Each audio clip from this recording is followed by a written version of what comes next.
Hi viewers, welcome to our channel. ప్రస్తుతం మనతో పాటు దాము బాలాజీ గారు సీనియర్ జర్నలిస్ట్ ఉన్నారు. వారితో ఒకసారి మాట్లాడదాం.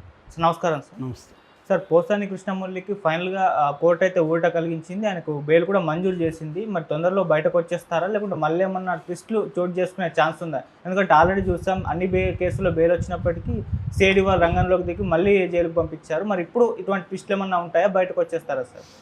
నిన్న పోసానికి సంబంధించి ఐదవ కేసు అంటే సిఐడి పెట్టిన కేసులో గుంటూరు కోర్టు బెయిల్ ఇచ్చింది.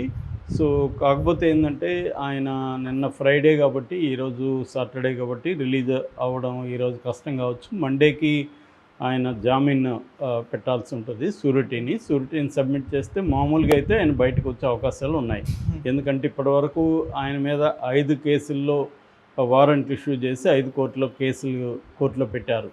కాకపోతే ఆయన మీద ఆల్రెడీ 30 కేసెస్లో ఫిర్యాదులు ఉన్నాయి, కంప్లైంట్లు ఉన్నాయి. అందులో 17 కేసులు ఎఫ్ఐఆర్లు కూడా అయిపోయినాయి.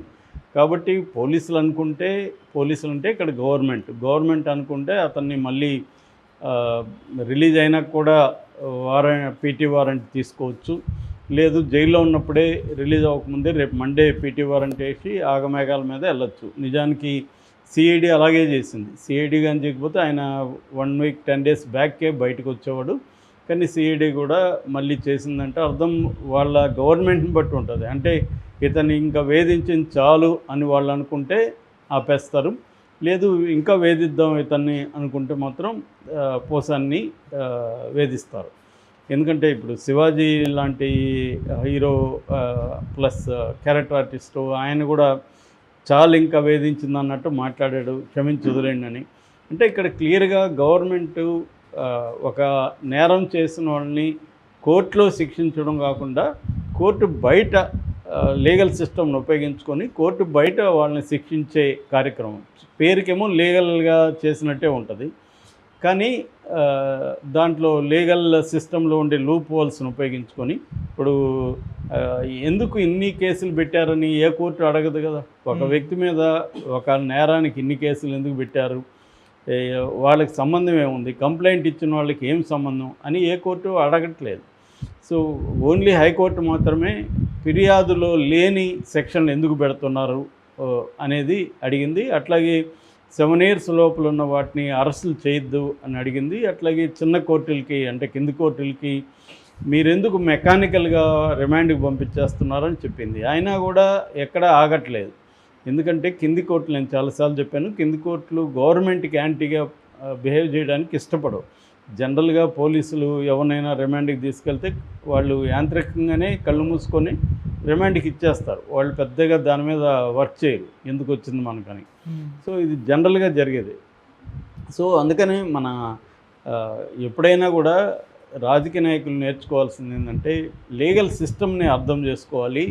లీగల్ సిస్టమ్ ఎలా వర్క్ చేస్తుంది, ఈ లీగల్ సిస్టంలోనే మనల్ని ఎలా అవతల వాళ్ళు వేధించవచ్చు అన్న క్లారిటీ ఉండాలి. ఈ పోసానికి అది ఎంత లేనట్టుగా ఇప్పుడు చూస్తే అనిపిస్తుంది. అతను బేలగా ఏడ్చడం, నన్ను చంపేస్తారని చెప్పడం, నేను చచ్చిపోతానని చెప్పడం, ఇవన్నీ చూస్తున్నా అంటే అతనికి మాట్లాడుతున్నప్పుడు ఈ ఐడియా లేదు. సో అప్పుడేమో రెచ్చిపోయి మాట్లాడాడు.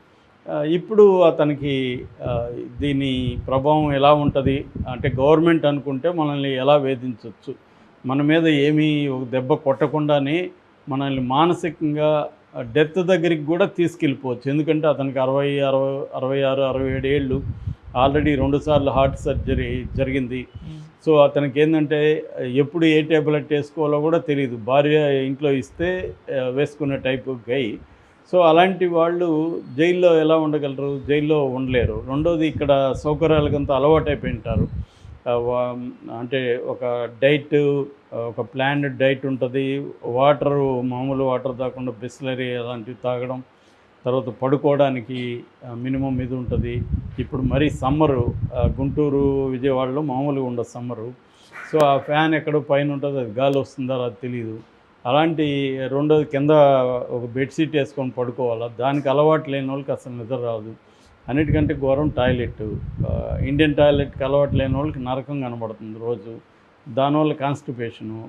సో ఒకటి కాదు, మనం ఊహించలేని మామూలు జైలుకి వెళ్ళని వాళ్ళు జైల్లో ఎలా ఉంటుందో ఊహించలేరు. వాళ్ళు సినిమాల్లో చూస్తారు కానీ సినిమాల కంటే కూడా ఘోరంగా జైల్లో పరిస్థితులు ఉంటాయి. అంటే చిన్న చిన్న అనేక విషయాలు, ఇప్పుడు బట్టలు ఉతకాలి, ఎవరు ఉతికిస్తారు బట్టలు అతనికి?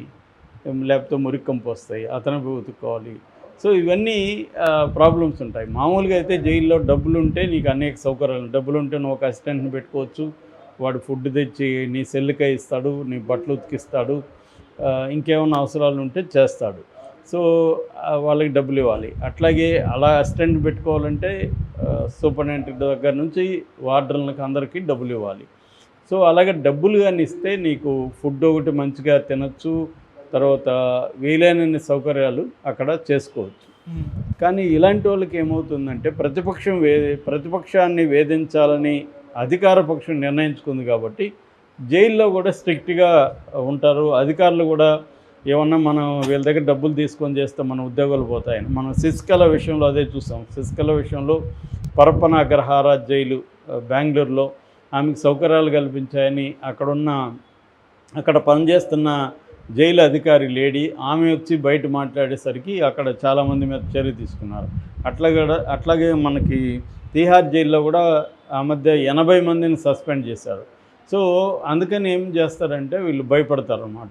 ఇలాంటి ఖైదీలు వచ్చినప్పుడు వీళ్ళ దగ్గర డబ్బులు తీసుకోరు, స్ట్రిక్ట్గా జైలు రూల్స్